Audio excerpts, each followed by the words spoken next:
과기정통부와 한국과학창의재단이 함께하는 랜선과학관 나들이, 과학 크리에이터로 활동하고 있는 남문중학교 교사 곽윤범이라고 합니다. 옆에 계신 분은 우석헌 자연사박물관 학예실장님이십니다. 네, 반갑습니다. 저는 우석헌 자연사박물관 김영진 학예실장입니다. 오늘 랜선과학관 함께하는 시간으로 우석헌 자연사박물관 상설 전시실을 안내하도록 하겠습니다. 지금 보시는 그 분들이 집에서 아마 보고 계실 거예요. 그래서 간단하게 그리고 좀 자세하게, 좀 세심하게 좀 설명을 부탁드리겠습니다. 간단하고 자세하게. 네.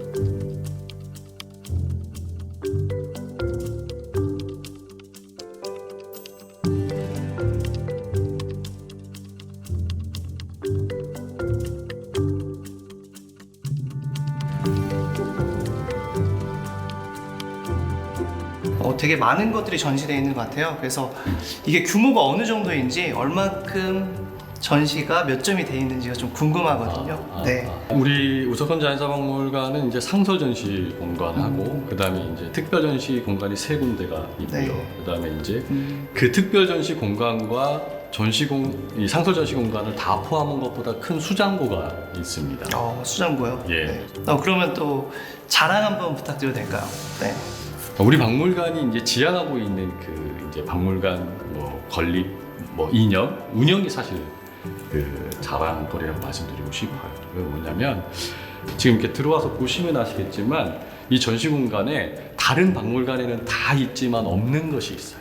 화살표가 없습니다. 이렇게 쭉 한번 보시죠. 이렇게 보시면 네, 그렇네요. 화살표가 한 군데도 없어요. 그리고 모든 동선이 개방형입니다.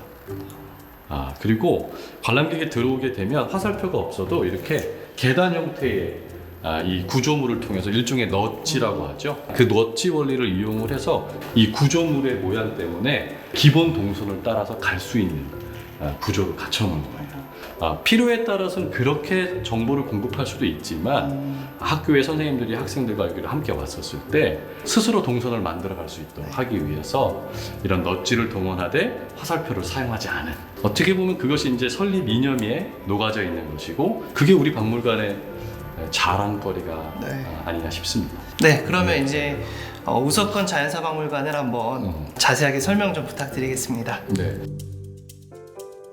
지금 여기 보시는 것은 아까 말씀드린 대로 이제 생명의 탄생의 존입니다. 근데 이제 이 생명의 탄생 존의 특징은 지구 지질사상 아주 그 믿기 어려운 사건이 있었어요. 그 사건이 바로 생명 대폭발입니다.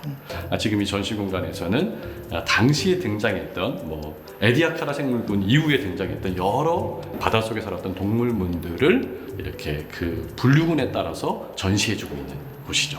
네, 그게 이 전시 공간의 가장 큰 특징 중에 하나라고 말씀드릴 수 있겠습니다.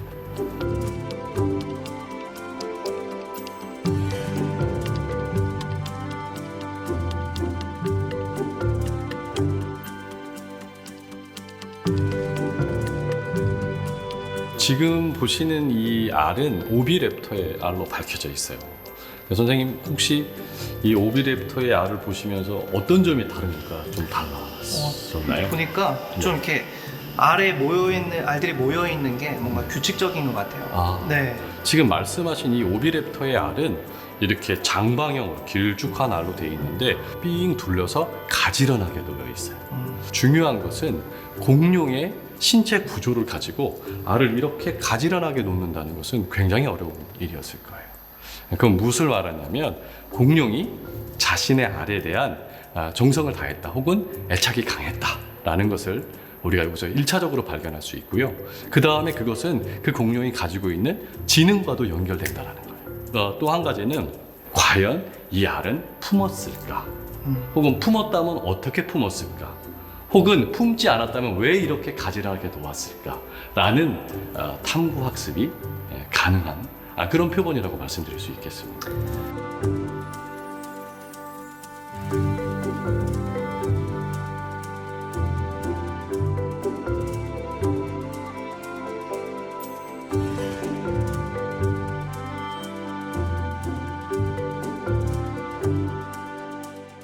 박물관에 아이들이 오면은 이런 질문을 꼭 할 것 같아요. 여기서 제일 비싼 게 무엇이냐? 많이들 하죠. 특히 네. 이제 짓궂은 아이들은 더 궁금해합니다. 궁금해하는데 사실 그것이 얼마였는지는 잘 몰라요. 잘 모르지만 알고 있는 게 하나 있어요. 그게 바로 지금 여기 보시는 이 자수정입니다. 지금 보시는 이 자수정은 이 금액은 당시에 수집할 때만 하더라도 킬로그램당 몇십만 원의 호가하는 굉장히 비싼 그런 광물 표본이었고요. 이 자수정은 6천만 년 전에 우루과이 아르카디스에서 이제 발견되었습니다. 근데 그 우루과이 아르카디스에서 이제 엄청난 규모의 화산 폭발이 있었었고, 그 화산 폭발에 의해서 만들어진 그 현무암 지대에서 만들어진 자수정의 모습을 지금 보고 계시는 거예요. 근데 그 현무암의 기공이 다들 이렇게 손가락 한 마디 정도라고 생각을 하시는데, 지금 보시는 이게 그 현무암 기공 하나의 크기라고 말씀드릴 수 있는 거죠.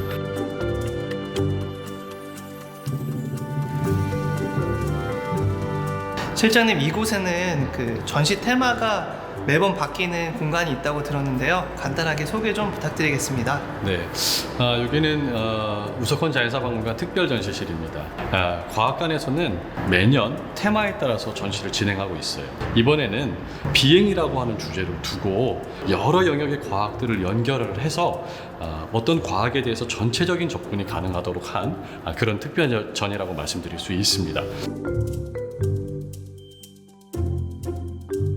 날치의 날개가 크다고 알고 있는데 생각보다 더 큰 걸 알 수 있었어요. 날치에 대해서 한번 간단하게 한번 알려주시겠어요? 관람객들이 이 특별전 비행 오디세이 전시를 오시게 되면 이 날치 표본에 대한 관심이 굉장히 많으십니다. 왜냐하면 날치가 날아다닌다는 이야기를 들어보긴 했지만 날치의 날개가 이렇게 큰지, 지느러미가 이렇게 큰지를 아마 눈으로 여기서 처음 보셨던 것 같아요.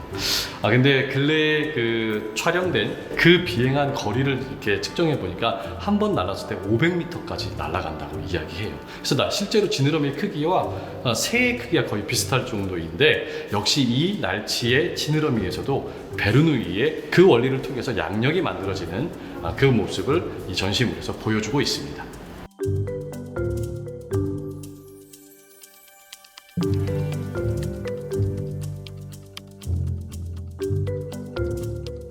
실장님, 지금 보니까 같은 종류도 굉장히 많이 모으시는 것 같더라고요. 어떤 특별한 이유가 있을까요? 그 이유는 예를 들어서 오늘날 방해석을 칼슘을 정제한다든가 혹은 석회를 추출을 해서 어떤 공업용으로 사용한다 든가 할 수 있지만, 미래 세대에서는 그 방해석을 우리가 지금 알지 못하는 다른 용도로 또 쓸 수 있는 거예요. 다시 말해서 미래에 대한 가능성을 담보한다, 그런 의미에서 여기 설립자나 또 혹은 과학관들이 이러한 자연유산이나 인류의 유산을 지속적으로 모으고 있는 겁니다. 네, 안녕하세요. 저는 우석헌 자연사박물관에서 근무하고 있는 권미현이라고 합니다. 사이톡톡은요, 저희 우석헌 자연사박물관이랑 과학창의재단이 함께 개발을 한 아이들이 할 수 있는 체험 프로그램입니다. 기존의 화석 발굴 체험 같은 경우에는 모래밭에서 화석을 심어서 캐는 체험들이 많은데요. 이런 체험 같은 경우에는 아이들이 화석 발굴에 대한 오기념을 심어줄 수 있어서 저희가 실제와 비슷한 그런 체험을 만들었습니다. 그래서 화석을 모형에 심어서 이것들을 직접 발굴을 해보고요. 그 발굴할 때 사용한 도구들은 실제 고생물 학자들이 사용하는 도구들을 이용을 하고요. 발굴한 화석 같은 경우에는 이제 복원존에서 모양을 찾아가는 과정을 거치고요. 그 이후에 실제 이 화석이 무슨 이름인지를 찾아보는 동정 과정까지 거칩니다. 이 체험을 다 하게 되면은 아이들은 이제 또 실제 화석을 발굴하는 그런 체험을 해본과 동시에 화석을 소유할 수 있는 재미도 가지게 됩니다.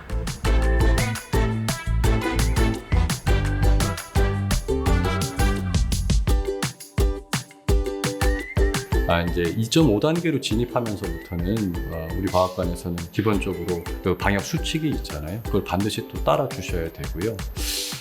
또 이제 단체 관람은 사실 거의 불가능합니다. 불가능하고 그러나 학교로 찾아가는 경우도 있고요. 그렇게 해서 이제 박물관으로서 혹은 과학관으로서의 기능을 이제 감당하려고 하고 있습니다.